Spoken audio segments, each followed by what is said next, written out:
eu quero compartilhar com você nessa manhã. O tema da nossa mensagem é combate, carreira e fé. E esse tema é baseado nessa declaração tão tremenda que o apóstolo Paulo faz ali na sua segunda carta ao seu discípulo Timóteo, no capítulo 4.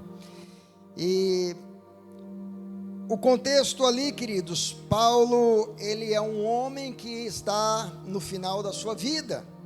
Ele já havia percorrido um longo caminho seguindo ao Senhor, e chega no momento da sua vida que ele para e faz uma reflexão de como que foi a sua caminhada com Deus, o seu ministério, a sua dedicação, o seu compromisso. E ele faz essa análise, ele faz essa reflexão, quando ele declara essas palavras. A partir do verso 6 ele vai dizer: quanto a mim, já estou sendo oferecido por libação, e o tempo da minha partida chegou. Combati o bom combate, completei a carreira, guardei a fé. Desde agora me está guardada a coroa da justiça, que o Senhor, reto juiz, me dará naquele dia, e não somente a mim, mas também a todos quantos amam a vinda do Senhor. Quantos aqui amam a vinda do Senhor? Então há uma coroa reservada para você. Queridos, Paulo, ele está usando aqui nessas palavras, nessa declaração do combater o bom combate, completar a carreira e guardar a fé, ele está usando uma metáfora dos esportes. Nós estamos no meio de um evento mundial de esportes, da Copa do Mundo, e o apóstolo Paulo, no seu tempo, também tinha os jogos gregos, romanos, e o apóstolo Paulo, ele era alguém que gostava de usar essas metáforas do meio esportivo para ilustrar a nossa caminhada, a nossa vida cristã. Eu lembro que, quando era jovem, eu participei de um concurso público para o Tribunal Regional do Trabalho, e a parte mais difícil do concurso, que foi a prova, o conhecimento específico na área do direito, eu estudei bastante, me preparei e passei, fui aprovado. Mas tinha um teste físico, tinha uma corrida, tinha uma carreira que fazia parte daquele processo para que eu pudesse então garantir a minha vaga como ali um funcionário público federal do tribunal. Mas eu era jovem e eu pensei, eu estou em boa condição física, vou tirar de letra essa corrida aí, chegar lá na hora eu estou bem e vou ser aprovado. E qual não foi a minha surpresa quando no meio da corrida eu perdi o fôlego e não dei conta de chegar até o final da corrida, e eu fui desclassificado daquela posição, daquele trabalho, daquele emprego, um emprego com salário muito bom, porque eu fui negligente quanto a me preparar para aquela carreira. E depois disso eu fiquei pensando, analisando esse evento da minha vida, e a importância que ele trouxe para mim, uma lição muito importante sobre nós estarmos preparados. Mas quando Paulo ele está falando aqui sobre uma corrida, sobre uma carreira, ele está escrevendo para o seu discípulo Timóteo, e ele vai usar essa figura. Mas, queridos, há um contexto que Paulo está escrevendo essa carta. E o contexto histórico ali é que Nero, no ano 64, ele queria construir um palácio para ele numa determinada região de Roma, que havia alguns prédios, algumas construções antigas. E para que ele conseguisse fazer isso de uma forma legal, legítima, sem quebrar a lei, ele teria que destruir aqueles prédios ali, mas tinham proprietários. Então o que Nero fez? Ele decide colocar um incêndio clandestino naquele lugar, para que pudesse ser removida aquelas construções e ele pudesse construir o seu palácio. O que Nero não sabia é que aquele incêndio ele ia tomar proporções incontroláveis e se espalhar por toda a cidade de Roma, devastando quase que completamente vários dos bairros de Roma. E, de alguma forma, a região que não foi atingida por esse incêndio era uma região de maioria habitada por cristãos. E foi aí exatamente que Nero encontrou um álibi perfeito para que ele não fosse acusado e condenado pelo Senado romano. Então ele diz: olha, a culpa desse incêndio não foi minha. As pessoas já desconfiavam por causa do seu desejo de construir aquele palácio. Ele diz: não fui eu jamais faria uma coisa dessa. E ele então coloca a culpa sobre os cristãos, e ali é desencadeada uma terrível perseguição contra os cristãos por parte do Império Romano. E o requinte de crueldade que o Nero usava era a ponto de ele revestir os cristãos com carne de animais mortos, ensanguentados, e lançá-los às feras para que fossem devorados. Ou ele usava piche e revestia o corpo dos cristãos e ateava fogo nesses cristãos ainda vivos e os usava como tochas para iluminar as ruas de Roma. Então, essa era a realidade de uma terrível perseguição que começou no ano 64 e ela foi se estendendo até o ano 65, 66, de modo que quando Paulo escreve essa carta, a perseguição está no ápice, e é exatamente nesse contexto que Paulo é capturado, porque ele é a maior expressão do cristianismo naqueles dias, ele é o principal líder.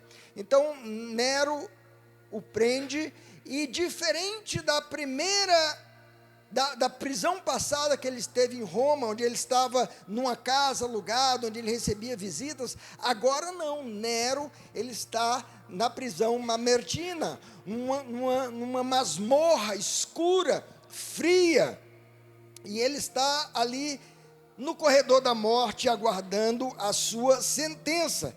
E em meio a essa perseguição, o principal expositor do cristianismo preso, muitos cristãos foram assassinados, foram martirizados, muitos estão fugindo com medo, deixando a igreja, e aí tem uma igreja em Éfeso, que é a igreja de maior expressão da Ásia, e o pastor daquela igreja quem é?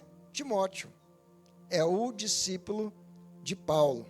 E Timóteo está vivendo um dilema muito grande no seu ministério, porque ele nunca experimentou uma pressão como essa. E agora Timóteo está com seu coração temeroso, Timóteo está aflito, muitos estão abandonando a igreja, muitos inclusive da sua liderança estão abandonando a igreja. Timóteo está preocupado quanto ao que pode acontecer com ele, ao que pode acontecer com a igreja, e é nesse contexto que Paulo decide escrever essa carta ao seu discípulo. E Paulo, quando escreve essa carta, ele escreve a carta de uma forma encorajadora, porque ele vai se apresentar a Timóteo como um atleta, nessas palavras aqui que nós lemos: combati o bom combate, completei a carreira e guardei a fé. Ele vai dizer: Timóteo, me veja não como alguém que você se envergonha por eu estar preso, mas eu quero que você tenha uma compreensão diferente, que você me veja como um atleta que percorreu a prova e que venceu. Um atleta vencedor e que está prestes a subir ao pódio para receber o seu prêmio, a sua recompensa como um atleta vitorioso.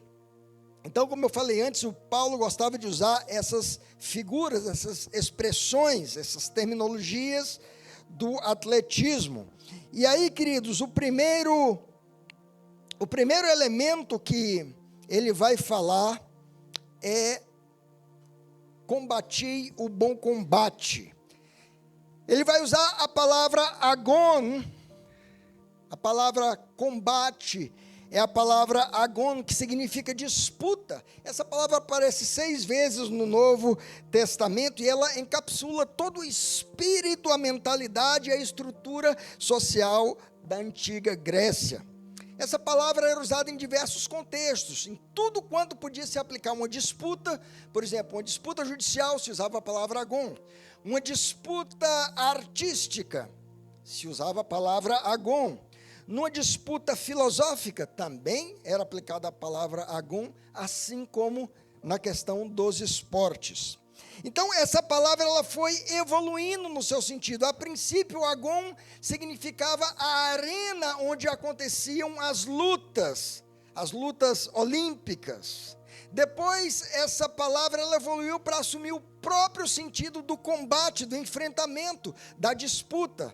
Então, se falava de agon, estavam se referindo à disputa. E depois ela assume a compreensão popular na sociedade como um todo do sofrimento que alguém passa, do esforço dedicado para que ele vença aquela prova. Então, agon acaba alcançando o significado de um sofrimento. E a primeira lição que nós aprendemos com Paulo aqui, quando ele diz, combati o bom combate, é que Paulo está ressignificando o sentido, o que é o sofrimento para o cristão. O sofrimento por Cristo. Então, queridos, naqueles tempos, os cidadãos livres não competiam por dinheiro, mas pela honra, pela glória e por uma coroa de louros silvestres. Paulo vai usar essa mesma expressão, combati o bom combate, ou seja, em outras palavras, ele estava dizendo, sofri o bom sofrimento. Sofri o sofrimento do crente, do cristão autêntico que vive por Cristo. E quando ele está dizendo isso, ele vai falar para Timóteo, na carta anterior, no capítulo 6, verso 12, ele diz para Timóteo, Timóteo, combata o bom combate, toma posse da vida eterna, para a qual você também foi chamado e da qual fez a boa confissão, diante de muitas testemunhas. A mesma expressão que ele diz, eu combati o bom combate, ele já tinha dito para Timóteo, Timóteo, combate o bom combate.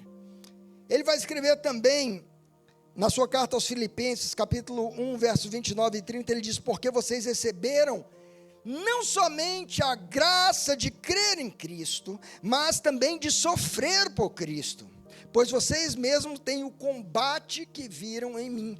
Ele está falando aqui da palavra agon, ele está dizendo, olha, o sofrimento que vocês viram eu sofrer, vocês também têm esse sofrimento, esse combate que vocês têm que lidar com ele. Ou seja, amados, para Paulo, o agon cristão, o sofrimento cristão, não é uma tragédia, não é um castigo, nem algo do qual o cristão tenha que fugir e ter medo. Na verdade, nós vivemos uma sociedade muito hedonista, uma sociedade que pratica uma verdadeira idolatria pelo prazer, pelo conforto. Então, o sofrimento é uma coisa que é antagônico, aí a palavra de onde vem agonia, né? Antagônico, né? Anti-sofrimento. Então, a ideia de sofrimento é antagônico ao agon, né? Ao prazer, quer dizer. Então, as pessoas hoje, os cristãos, eles fazem tudo para pensar assim, não, eu não quero saber de sofrimento é uma coisa ruim, sofrimento é algo que eu devo evitar a qualquer custo, sofrimento é algo que eu tenho medo, que eu tenho que me envergonhar, mas para Paulo não. Para ele era um privilégio glorioso e um motivo profundo de orgulho espiritual. Ele nos convida a levantar a cabeça em meio à dificuldade. Para Paulo, amados, cada cicatriz ganha no serviço a Deus, cada esforço para se manter fiel e cada lágrima derramada na corrida não são marcas de derrota, mas são medalhas de honra que um atleta que caminha com um passo firme na direção do pódio celestial recebe. Sabe, não é que eu e você temos que acordar cada dia e dizer, quero ver qual é o sofrimento que eu vou enfrentar hoje, estou afim de um sofrimento. Não estamos falando disso, mas, amados, a palavra de Deus diz, todos quantos querem ser fiéis a Cristo, padecerão perseguições. Essa é uma realidade. E eu quero dizer para você, através do que Paulo nos ensina, que quando você for zombado, caluniado, perseguido, injustiçado, por causa da tua fé, quando você for ameaçado, quando você experimentar qualquer sorte de desconforto, de sofrimento, de prejuízo, que você se lembre dessas palavras de Paulo. Eu sofri o bom sofrimento, E cada sofrimento é como uma medalha, é como um passo mais próximo junto ao prêmio celestial que eu vou receber. Que você não se envergonhe com isso, que você não tenha medo disso. Porque a palavra diz, vocês foram chamados, vocês receberam o privilégio de sofrer por Cristo.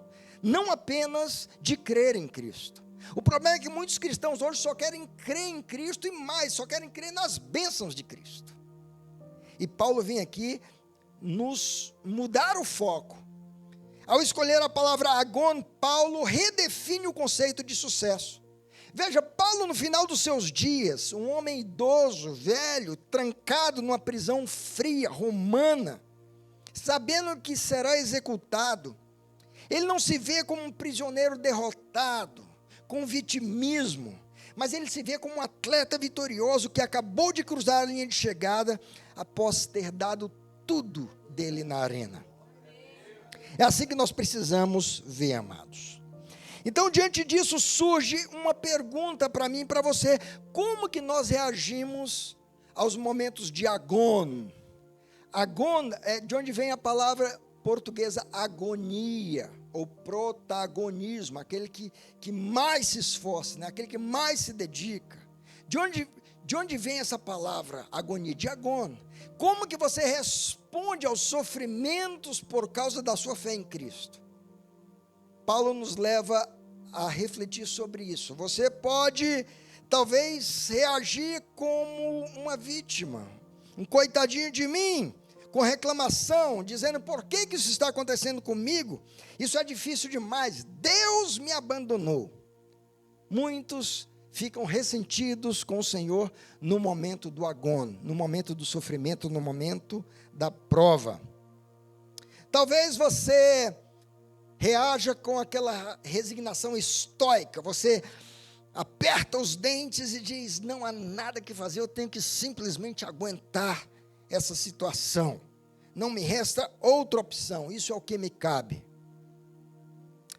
Mas você pode escolher reagir como Paulo, que estava naquela prisão, esperando o momento da sua execução, como sentenciado por Roma, como se fosse um dos piores criminosos, mas ele está lá não se vendo como um derrotado, mas como um atleta de Cristo. Como quem diz, essa dificuldade é dura, mas é a minha arena hoje. Aqui é onde a minha fé é provada, e aqui é onde eu glorifico a Cristo, e isso está me preparando para a coroa que me está reservada. Então, há sofrimentos que passamos na vida cristã, e precisamos entender qual é a nossa resposta aos sofrimentos por sermos cristãos. Segunda lição que nós aprendemos, quando ele diz, combati o bom combate, ou seja, eu sofri o bom sofrimento por Cristo, agora ele vai dizer, completei a carreira. Paulo vai usar essa palavra carreira para nos ensinar que cada um de nós, amados, tem um trajeto a percorrer. Cada um de nós precisa descobrir o seu propósito dado por Deus. A palavra carreira, a palavra grega dromos, que significa a pista de corrida, o trajeto ou o curso que nós devemos percorrer. Sabe, amados, nos Jogos Olímpicos originais, durante as 13 primeiras edições dos Jogos Olímpicos, só havia uma única prova, que era chamado Stadion, que era uma corrida de 192 metros, em que o vencedor dessa corrida não apenas recebia a coroa que perecia, né, de folhas, a coroa que perecia, mas ao longo do ano inteiro, do ano que aconteceu aqueles jogos receberiam o nome daquele atleta vencedor. Aqueles jogos se tornariam conhecidos pelo nome do vencedor. Ou seja, eles levavam o seu nome para a posteridade. Mas nessa corrida, no Stadion, ou essa carreira, o dromos, esse trajeto que tem que correr, tinha alguns limites muito estritos, queridos. O dromos tinha uma linha de largada muito clara. que era chamada de Balbis, e tinha uma linha de chegada, uma meta.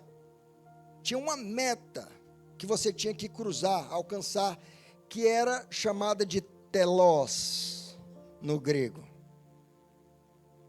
Por isso que quando Jesus está na cruz, ele dá um brado, e ele diz, tetelostai, tetelostai, cruzei a meta, concluí a missão, concluí a meta que o Pai me atribuiu para concluir.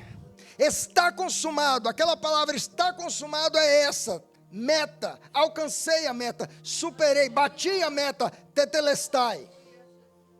Então, é nessa prova que Paulo está falando que nós temos que correr, tem um balbis, tem um telos, uma linha de chegada, e tem também as linhas laterais, que o corredor não podia sair do seu percurso, não podia se desviar, não podia abandonar a sua trilha, senão ele seria desclassificado ou desqualificado imediatamente. Sabe o que Paulo estava dizendo literalmente, amados? Terminei a carreira, cruzei a linha de chegada.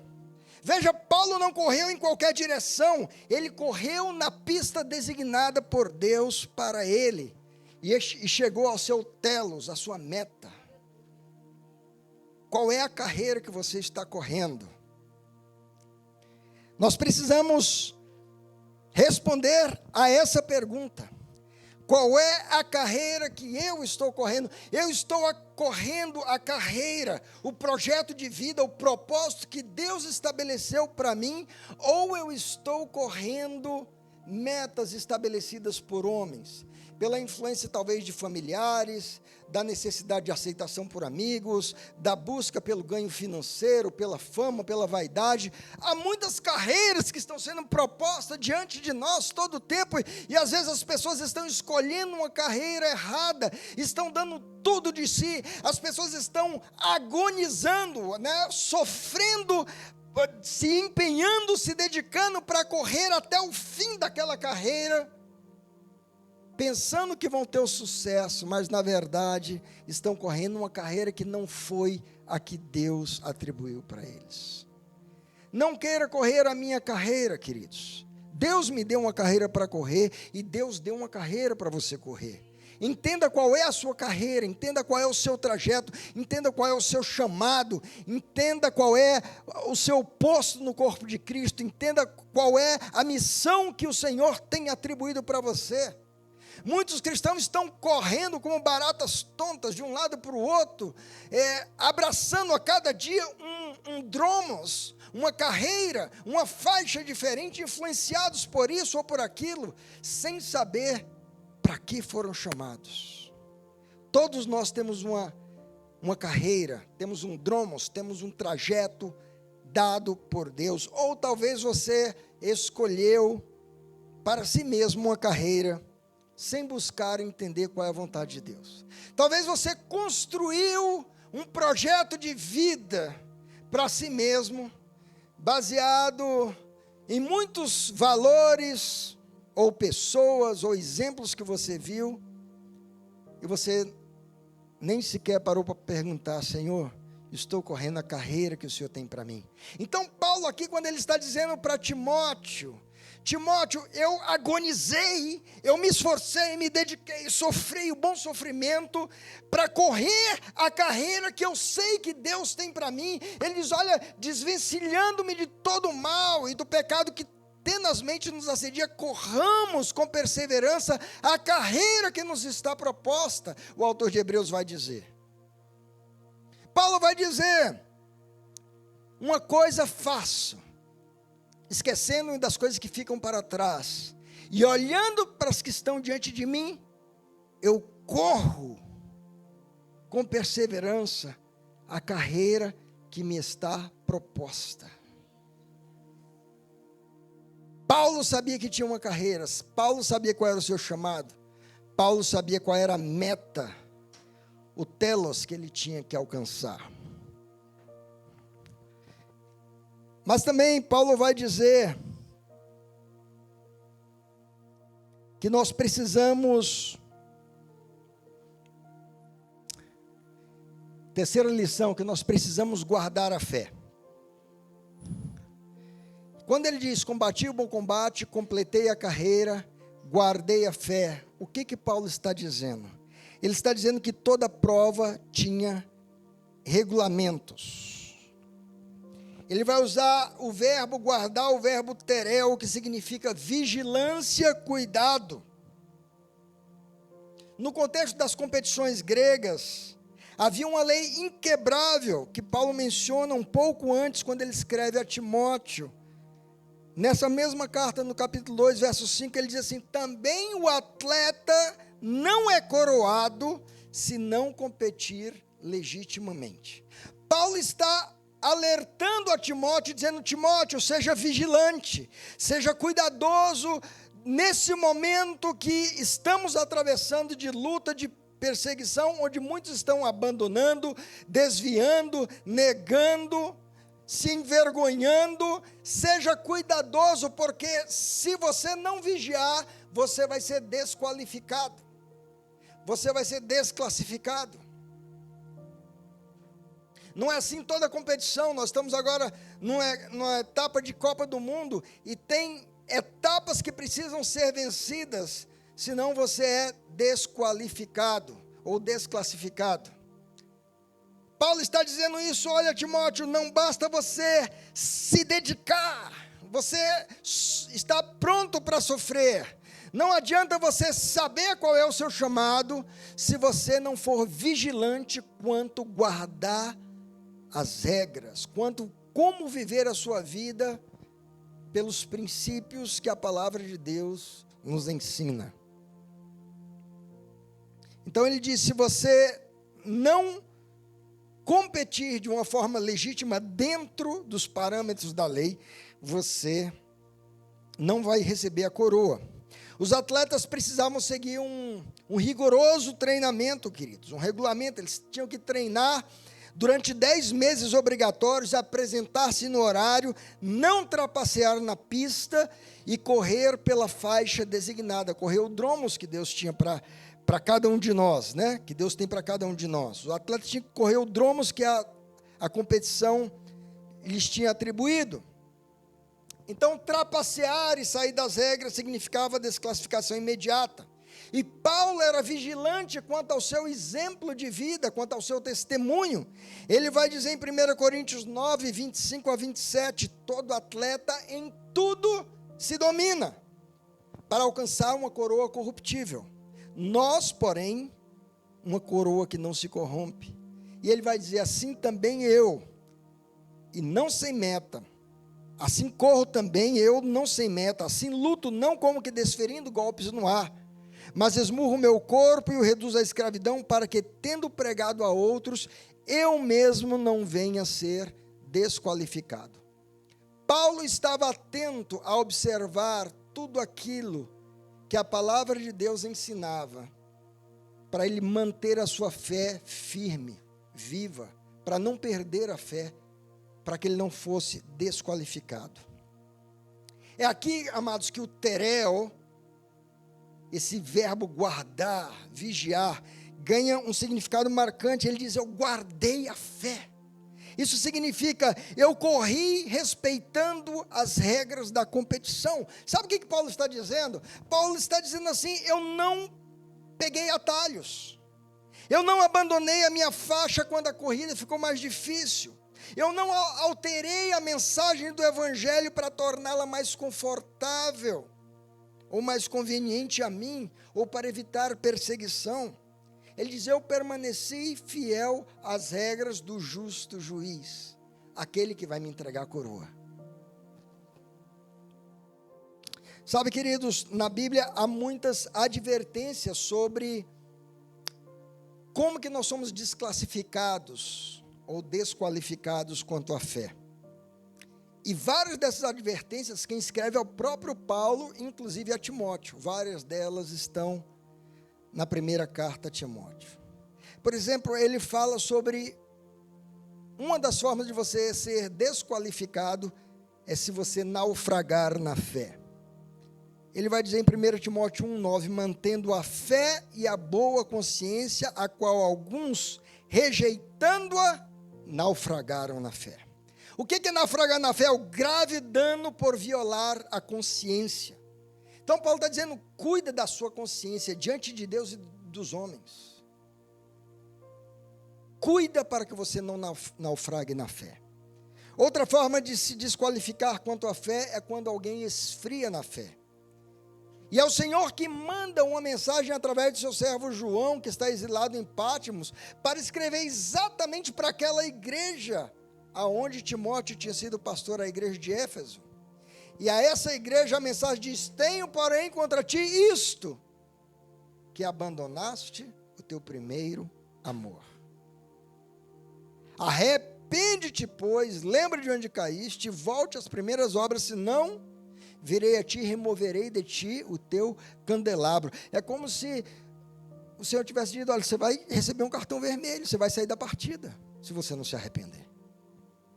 Então, nós precisamos cuidar para não permitir a nossa fé esfriar. Lembra as palavras de Paulo? Combati o bom combate, eu sofri o bom sofrimento. Corri o dromos, a carreira, e eu mantive a minha fé inabalável, intacta. Eu não perdi a fé, eu não esfriei a fé, eu não naufraguei na fé, eu não perdi a minha fé. Precisamos cuidar, irmãos, porque vivemos um tempo de esfriamento espiritual. A cada manhã nós precisamos abrir os nossos olhos e dizer: Senhor, essa chama não pode apagar no meu coração. Eu não estou com vontade de orar hoje, eu não estou com vontade de ler a palavra, eu não estou com vontade de ir para a igreja, eu não estou com vontade de ir para uma reunião de oração. Paulo vai dizer: não importa que você tenha vontade ou não, esmurra o seu corpo, reduza a disciplina e faça a tarefa, corra a carreira, não deixe a fé se perder. Uma outra forma de ser desqualificado na fé é quando alguém abandona ou apostata da fé. Nós pregamos alguns domingos atrás uma mensagem sobre o significado da apostasia, que significa virar as costas para a fé, divorciar-se da fé, abandonar aquilo que você uma vez cria que era verdade, agora você escolheu crer que aquilo não é mais a verdade e você escolhe um outro caminho, um outro dromos, uma outra carreira. 1 Timóteo capítulo 4, verso 1, Paulo diz: mas o Espírito diz claramente que nos últimos tempos alguns apostatarão da fé, dando ouvidos a espíritos enganadores e a doutrinas de demônios. São ensinos convenientes, atrativos, sofisticados, com uma boa oratória e bons argumentos convincentes, que vão atrair as pessoas a dizer: mas que ensino maravilhoso, é nisso que eu creio agora, e vão abandonar a sã doutrina. Isso é a apostasia da fé, isso é desqualificar-se para receber a coroa, isso é deixar de vencer na carreira que Deus te chamou para vencer. Uma outra forma de ser desqualificado na fé é quando alguém nega a fé. É contradizer o chamado através de ações ou palavras. Ainda escrevendo ao seu discípulo Timóteo, no capítulo 5, verso 8 da primeira carta, ele diz: mas se alguém não tem cuidado dos seus, e principalmente dos da sua família, negou a fé. E é pior do que o descrente. Então Paulo está dizendo: olha, se você desamparou a tua família, se você está dando mais atenção aos de fora do que aos da tua própria casa, você negou a fé, você foi desqualificado. E Paulo fala ainda sobre o perigo de perder ou desviar-se da fé, significa errar o alvo. 1 Timóteo 6,10, ele diz: porque o amor ao dinheiro é a raiz de todos os males, e nessa cobiça do quê? Da riqueza, da avareza, da ganância. E nessa cobiça alguns se desviaram da fé e se traspassaram a si mesmo com muitas dores. Veja quanta coisa pode acontecer com a nossa fé enquanto nós estamos correndo a carreira que o Senhor nos chamou para correr. Se nós não formos vigilantes, alguém pode naufragar na fé, pode esfriar na fé, pode abandonar ou apostatar da fé, pode negar a fé ou pode perder a fé. Paulo está dizendo para o seu discípulo: não me veja como um derrotado, Não me veja como um coitadinho, não me veja como alguém que está sem esperança, não me veja como alguém que falhou e foi desclassificado ou desqualificado. Não, Timóteo, eu sofri o bom sofrimento por Cristo, eu corri a carreira olhando para a meta que estava diante de mim, e eu cruzei a linha de chegada, Timóteo, eu combati o bom combate, eu completei a carreira, e eu não deixei que nesse processo a minha fé se perdesse. Eu não nadei para morrer na praia, eu nadei para chegar naquele pódio e receber a coroa que o justo juiz vai me dar naquele dia, Timóteo. Então para de ficar com medo do que Nero pode te fazer, ou fazer a igreja, ou a perseguição que está aí acontecendo. Não tenha vergonha das minhas cadeias, participa dos sofrimentos comigo, Timóteo, porque você também foi chamado para correr uma carreira e ser um vencedor. Queridos, essa é a mensagem para mim e para você nessa manhã. Essa é a mensagem para mim e para você nesses dias de luta, de esfriamento, de crescente perseguição, de crescente cristofobia que enfrentamos. Eu quero te perguntar: quão vigilante você tem sido para manter e guardar a sua fé até o fim? Não adianta você conhecer o teu chamado, você saber qual é a meta que o Senhor espera que você alcance. Não adianta você ser uma pessoa que está disposta a sofrer, mas não ser vigilante, não ser cuidadoso. Tereu significa isso, seja cuidadoso, porque nesse processo, nessa corrida, atalhos vão se apresentar, ofertas, propostas, armadilhas diante de você. Seja vigilante. É por isso que Jesus falou: vigiem e orem, para que não entrem em tentação. Eu e você somos chamados a correr essa carreira.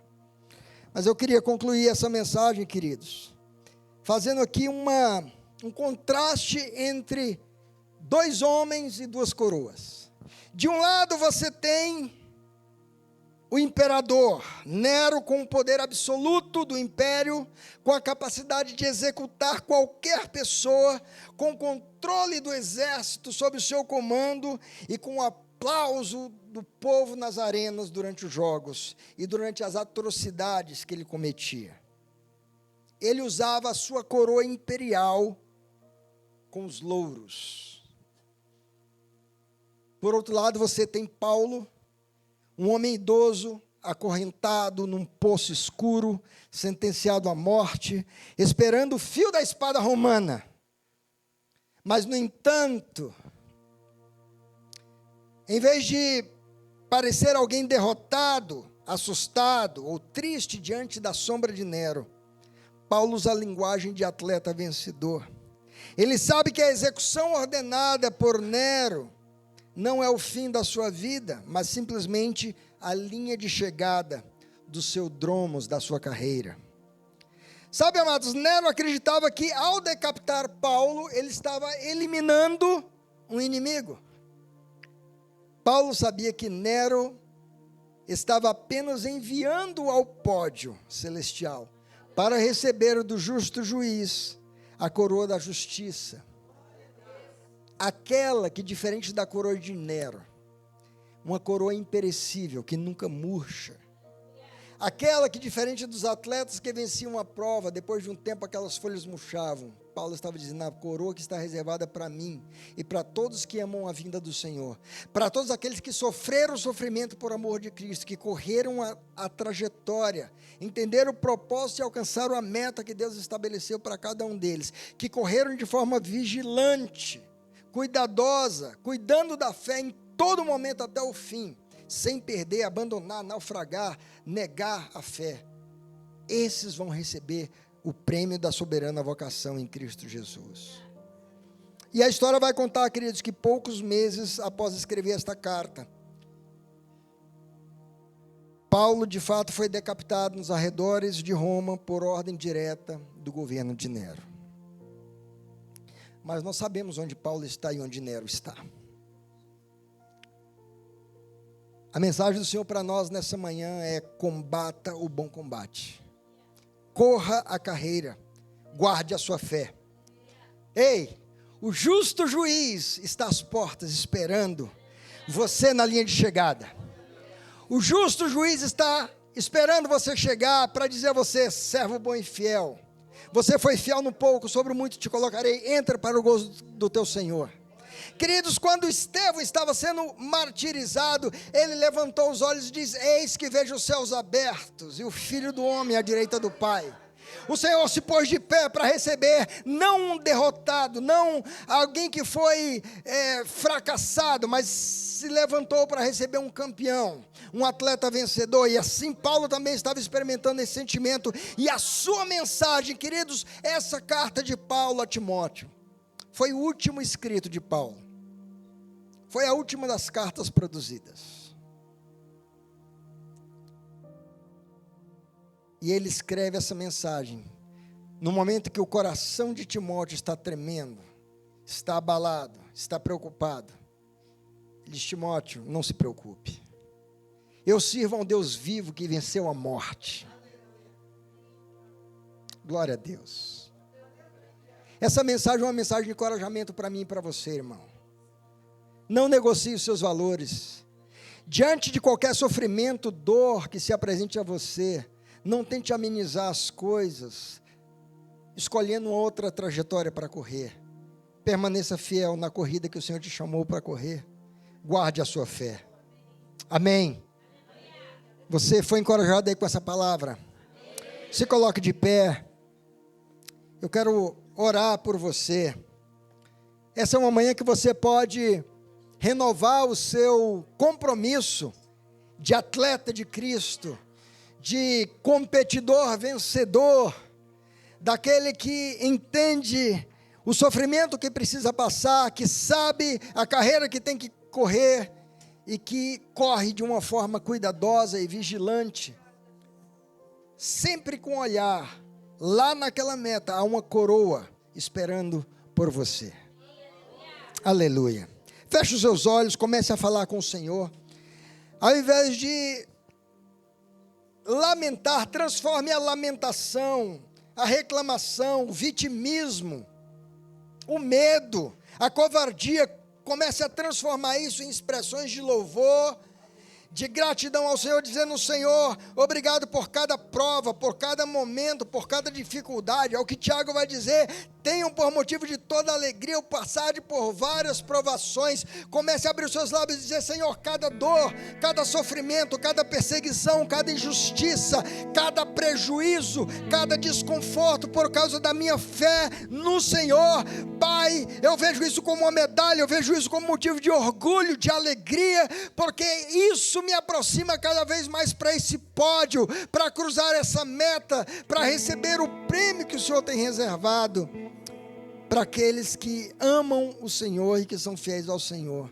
Graças te damos por tua palavra nessa manhã, Senhor. Essa palavra nos traz um alerta, uma exortação, um encorajamento para mantermos a nossa fé em meio a dias turbulentos, a dias difíceis, a momentos de tanta incerteza aos olhos dos homens, mas não aos nossos olhos, porque aquele que fez a promessa é fiel. Como Paulo diz: eu sei em quem tenho crido e que Ele é poderoso para guardar o meu tesouro, a minha recompensa até aquele dia. Aleluia, Senhor. Nós temos essa convicção e nós queremos renovar com o Senhor nessa manhã a nossa aliança, o nosso compromisso, Senhor, a nossa determinação de permanecer fiel até o fim. Como diz a tua palavra: aquele que perseverar até o fim será salvo.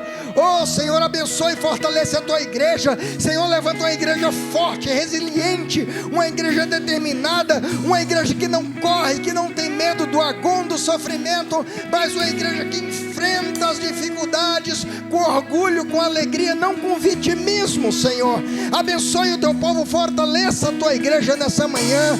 Eu quero abençoar a cada um, aqueles que estão desanimados, aqueles que chegaram aqui talvez questionando a sua fé, a sua caminhada com Cristo, se vale a pena, Senhor, que nessa manhã sejam renovados, fortalecidos e animados no Senhor, para a glória, honra e louvor do teu nome, em nome de Jesus. Aleluia. Dê um glória a Deus, dê um aplauso ao Senhor, Ele é digno. Glória a Deus, aleluia, glória a Deus.